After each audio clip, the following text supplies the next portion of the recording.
Forests have been scaring us since the days of the epic poem, a symbol of ominous things to come, a magical realm where nothing is as it seems, or a hideout for killers and bandits.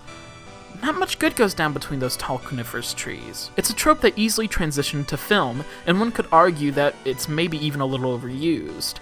I personally disagree. I mean, yes, 50% of horror films are set in a cabin in the woods, and that's kind of played out.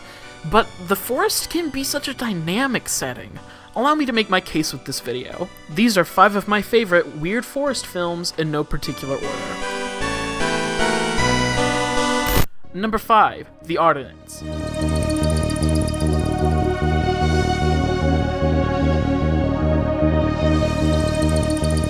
Oh my gosh, I freaking love this movie. You like Hitchcock? You like the Coens? You're definitely gonna love The Ordinance. And I don't think that's how you pronounce it, but it's the best it got. The titular forest in this movie is handled so smartly.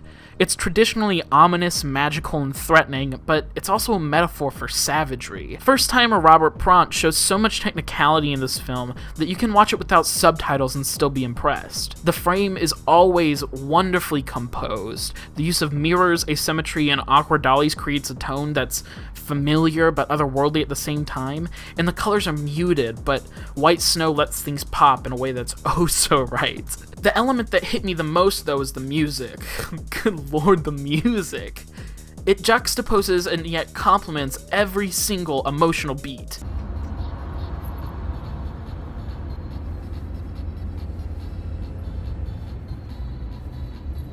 Weißt? Is goed gekund. Echt?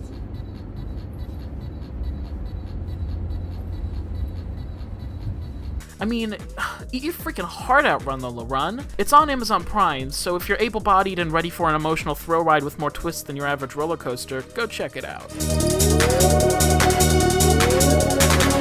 Number 4, Where the Wild Things Are.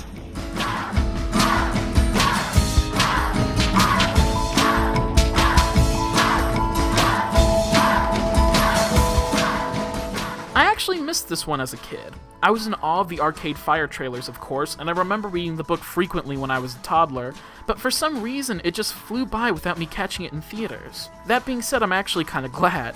There's no way I would have appreciated this film at 10. It's beautifully complex with layers of character development, theming, and subtle metaphors about growing up. We watch with bated breath as Max questions himself and his increasingly tragic world. Why do people pick on me? Why is my mom dating? Why can't anyone just let me be free?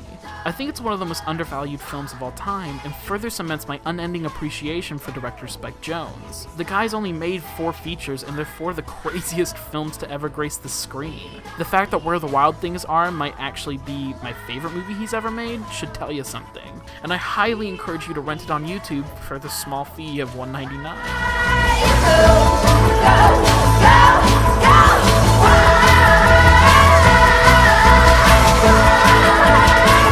Number 3, Stand By Me.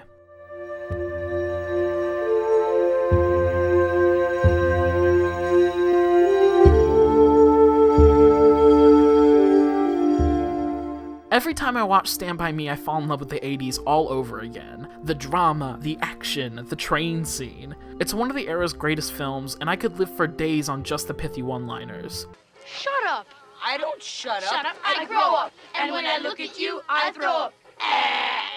And then your mother goes around the corner and she licks it up.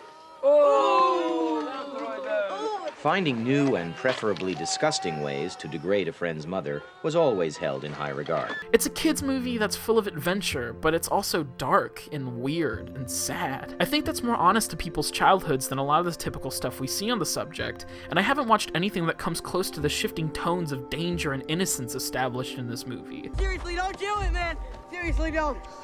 Troy, I don't think it's a good idea, man.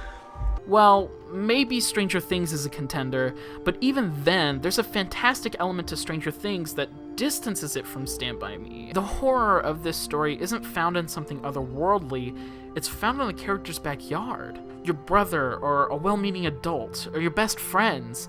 Those are the real boogeymen you gotta watch out for. The forest setting complements this idea by making everything feel uncertain, like at any moment our heroes could encounter a conflict that ruins their righteous quest. Director Rob Reiner, who you may know from The Princess Bride, When Harry Met Sally, and A Few Good Men, also did this film, and you can see his stamp on every single scene. Stand By Me is a spectacular jewel to his crown of a career, and I highly suggest you rent it from YouTube when you get the chance.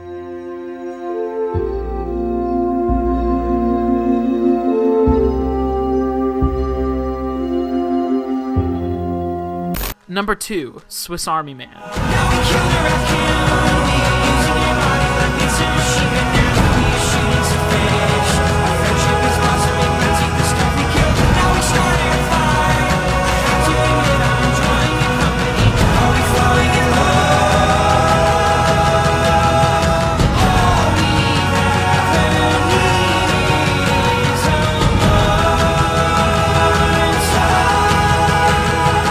This movie could have turned out bad in a million different ways. It could have been full of itself, or all about shock value, or just completely juvenile, but it's not. It's a creatively shot, thematically complex, character-driven powerhouse of a film with a majestically experimental a cappella backtrack to boot. I'm utterly shocked by the fact that it wasn't nominated for anything during the 2016 awards season.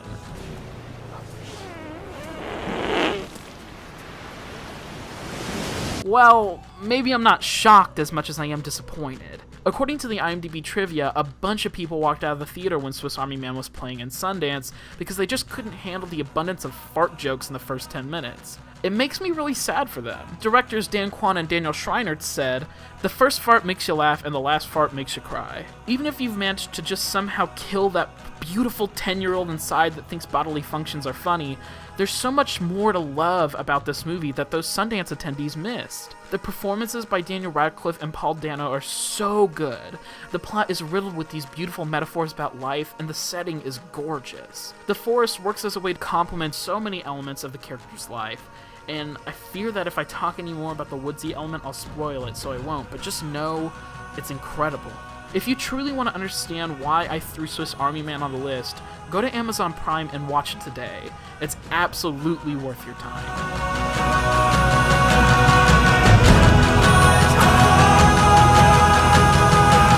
Before we get to the last film on the list, I want to name some honorable mentions. There's so many great movies that are set in the woods, and I could only pick 5. Go check them out if you're curious.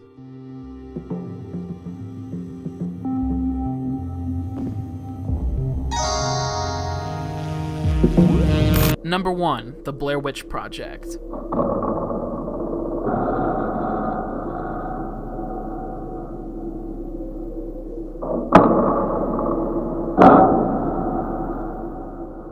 I should preface this by saying the movie's not on the list because I think it's good.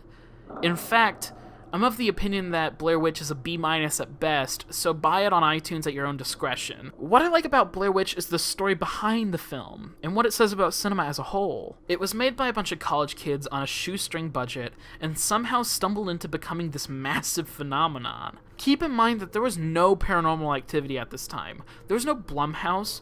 There was nothing to suggest a micro-budget indie horror film from an unknown director could be successful at all. Movies like Wes Craven's Scream, Jonathan Demme's Silence of the Lambs, and Martin Scorsese's Cape Fear were the kinds of films that would dominate the market. They were winning all kinds of praise and just couldn't be more different from the Blair Witch Project. But somehow, Blair Witch managed to slip through the cracks in a way that wouldn't be popular for another few years. A lot of people attribute that success to the visual style. It was a found footage film in an era where found footage wasn't seen a lot by the general public. That being said, Blair Witch wasn't the first grainy, ugly, fake horror documentary to ever come out. Movies just like it have been circulating the indie scene since the late 70s. One film in particular, named Cannibal Holocaust, caught the eye of a lot of cinephiles even though it was banned in Italy, Australia, and a bunch of other countries for its actual animal abuse. Other found footage films were made and failed. There's something more to why Blair Witch is still remembered today, and I think a lot of that something is the forest in which it's set. It is pouring rain right now. We can't even get a fire going. Show the kids at home what the stick is for. Look at that. We've got our very own Leaning Coast. In the 90s, videotape dominated the home movie market. It was cheap, accessible, and popular. People knew from recording their kid's first birthday that when you held a camera, things could often look shaky or grainy. And in turn, that roughness felt more authentic. The Blair Witch team understood this aspect about the culture and began weaving a larger-than-life multimedia narrative, emphasizing the fact that their horror story was 100% real. The actors improvised all their lines, got lost in the woods several times, and did no press whatsoever to make people think they were actually dead. Their IMDb pages even listed them as deceased for a while. In addition to this, the Blair Witch website was a conglomerate of all kinds of news articles about the incident, and even included journal entries from the kids in the film. This page was passed around constantly by all kinds of people, and so there was a lot of momentum built up before the film was even released. But in my opinion, what really got people to invest in that clever marketing was the Black Hills Forest. Shaking the camera in this area is disorienting. The hundreds of reference points make you feel like you're actually getting lost in this place. But the trees were still sprawling. They were far apart enough to give people a sense of what was going on, where people were in the frame. The ever-changing shadows, the light leaks, and the natural crunch of dead leaves contributed heavily to giving Blair Witch a distinct voice that people could instantaneously recognize. It was a smart location with a smart visual presence and a smart fictional backstory. And that is why people bought it. That's why it's still known today. Blair Witch was one of the first films that showed that a couple of random people could grab a camera, have a great idea, and make something happen that would circulate in film history forever. It's an inspiring tale that gives me a lot of hope for myself. You know, sometimes you don't feel like you can become that Scorsese figure. Sometimes you don't feel like you can become great. But these guys, with just like a little ingenuity and the right story, they were able to make their mark on this industry. And, you know, it gives me hope that someday I can do the same thing. Thank you so much for watching. If you like this change of pace, let me know in the comments. Also, if you have a suggestion for a different list, post it below. As always, you can follow me on Twitter at IsaacLastName and inspect a new video on the 22nd. Have a great day, and see you next month.